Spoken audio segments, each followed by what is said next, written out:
புதுசா வந்த குடும்பம் என்ன பண்றாங்க, ஒரு வந்து காப்பியா எடுத்து குடுக்குறாங்க. இந்த மாரி எங்களுக்கும் சொத்துல பங்கு இருக்கு அப்படின்னு சொல்லிட்டு, அதையெல்லாம் பார்த்துட்டு போலீஸ் வந்து சொல்றாங்க, "என்னம்மா உன் புருஷனுக்கும் இவங்களுக்கும் எந்த சம்மந்தமும் இல்லன்னு சொன்னேன்.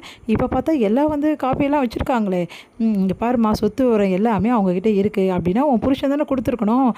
இவ்வளவும் பண்ணிட்டு அவர் போய் சேர்ந்துட்டாரு. இப்ப நீங்க 2 பேரும் சண்டை போட்டுக்கிறீங்க. அவர் இருக்கும்போதே இந்த பிரச்சனைய தீர்த்துட்டு போயிருக்கலாம்." அப்படின்னு நம்ம சொல்றாங்க. "ஐயா தயவு செய்து நாங்க சொல்றோன்னு கோச்சுக்காதீங்க ஐயா. என் புருஷன் அப்படிப்பட்டவர் கிடையாது.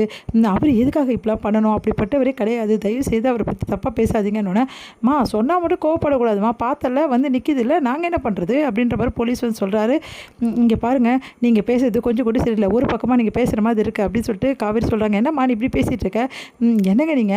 அவங்க என்ன வேணாலும் சொல்லுவாங்க. அதெல்லாம் உண்மையாயிடுமா? 1000 பேர் 1000 காப்பி எடுத்து வந்து காட்டுவாங்க. அப்போ யார்கிட்ட வேணாலும் ஜெராக்ஸ் இருக்கலாம். அதனால் உண்மையாயிடுமா? எங்களுக்கு எங்களுக்கு ஆகாத ஒரு ஆள் இருக்காரு பசுபதின்னு. அவங்களுக்கும் இவங்களுக்கும் சம்மந்தம் இருக்கும். அவர் தான் இவங்களுக்கு எல்லாத்தையும் கொடுத்துருப்பாரு. எனக்கு இது நல்லாவே தெரியும்." அப்படின்னு காவேரி சொல்கிறாங்க. அதை கேட்டுட்டு வந்து அப்படியே பார்த்து முறைக்கிறாங்க. "அதெல்லாம் ஒன்றும் கொடுக்கல. எங்களுக்கெல்லாம் அப்பா தான் கொடுத்தாரு." அப்படின்னு அந்த பையன் வந்து சொல்கிறாரு.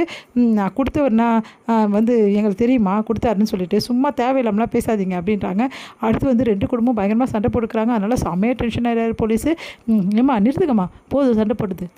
இதுக்கெல்லாம் தீர்வு வரணும்னா நீங்கள் கோர்ட்டுக்கு தாம்மா போகணும். வேறு வழியே கிடையாது. அப்போ தான் யார் புள்ள, யார் வந்து பொண்ணு, என்ன கதை ஏது கதைன்னு எல்லாமே தெரியும். அதனால் நீங்கள் கோர்ட்டுக்கு எது வேணால் பார்த்துங்க. இப்போ இந்த வீட்டில் யாரும் இருக்கக்கூடாது. எல்லோரும் கிளம்புங்க." அப்படின்றாங்க. "அது எப்படிங்க இருக்கக்கூடாது? இது எங்கள் வீடு." அப்படின்னு 2 பேருமே சொல்கிறாங்க. "இங்கே பாருமா, இதெல்லாம் யார் வீடுன்னு முடிவு பண்ணுற வரைக்கும் முதல்ல இந்த வீடை விற்கவே முடியாது."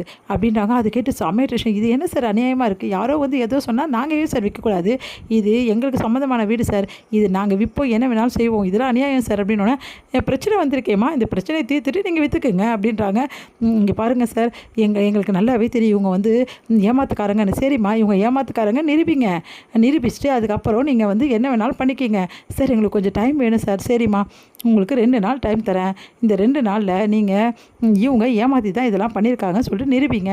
"நாங்கள் எங்கே நிரூபிக்கணும்? அவங்க தானே வந்து தொல்லை கொடுக்குறாங்க." "ஏம்மா, எல்லா ப்ரூஃபும் எடுத்து வந்து காட்டுறாங்க. உங்கள் அப்பா கூட இருந்த ஃபோட்டோஸ் எல்லாம் காட்டுறாங்க. இதுக்கப்புறம் நாங்கள் என்ன பண்ண முடியும்? ஏதாவது ஒரு பிரச்சனை பின்னாடி நாங்கள் தானே பதில் சொல்லி ஆகணும். அதனால தான் நாங்கள் சொல்கிறோம், உங்களுக்கு 2 நாள் டைம் கொடுக்குறேன். அதுக்குள்ளேயும் இவங்க பண்ணதெல்லாம் தப்புன்னு சொல்லிட்டு நீங்கள் நிரூபிங்க. அப்படி இல்லைன்னா வீடை பூட்டி போட்டுடுறேன். அதுக்கப்புறம் கோர்ட்டில் பார்த்துங்க 2 பேரும்." அப்படி சொல்கிறாரு. அதை கேட்டுட்டு, "இப்போ என்ன சார், நாங்கள் 2 நாள் கூட நிரூபிக்கணும், அவ்வளோதானே? நான் நிரூபிக்கிறேன் சார்." அப்படின்னு சொல்லிட்டு காவேரி சொல்கிறாங்க. காவேரி அப்படின்னோடனே, "பார்த்துக்கிறேன், நீ அமைதியாக இருமா." அப்படின்னோடனே, "இங்கே பாருங்கள் சார், அது வரைக்கும் இவங்க எந்த டிஸ்டர்பும் எங்களை பண்ணக்கூடாது. சரியா?" அப்படின்னோடனே அவங்க பார்த்து முறைக்கிறாங்க. "உடனே என்னையா ஓகே தானே உங்களுக்கு?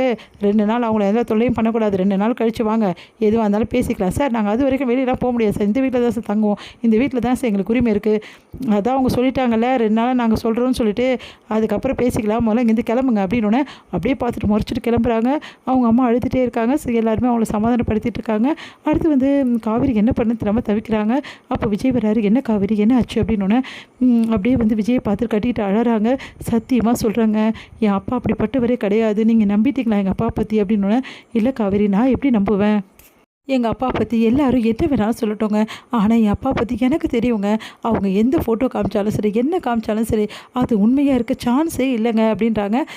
"சரி காவேரி, அதான் 2 நாள் டைம் கேட்டிருக்கோம்ல, அதுக்குள்ளேயும் இவங்களை யார் அனுப்பிச்சது, எங்கேருந்து வந்திருக்காங்க, எல்லாத்தையும் கண்டுபிடிக்கலாம். உன் கூட நான் இருக்கேன் காவேரி, நீ ஏன் பயப்படுற?" அப்படின்னோடனே உடனே அழறாங்க. "என் அப்பா பாவம் எப்படிலாம் இருந்தார் தெரியுமா? அவர் மேலே இவ்வளோ பேர் பழிய போட்டிருக்காங்களே." அப்படின்னு சொல்லிட்டு கதறி கதறி அழறாங்க. விஜய் வந்து காவேரிக்கு ஆறுதல் சொல்லிவிட்டு அப்படியே ஹக் பண்ணுறாரு.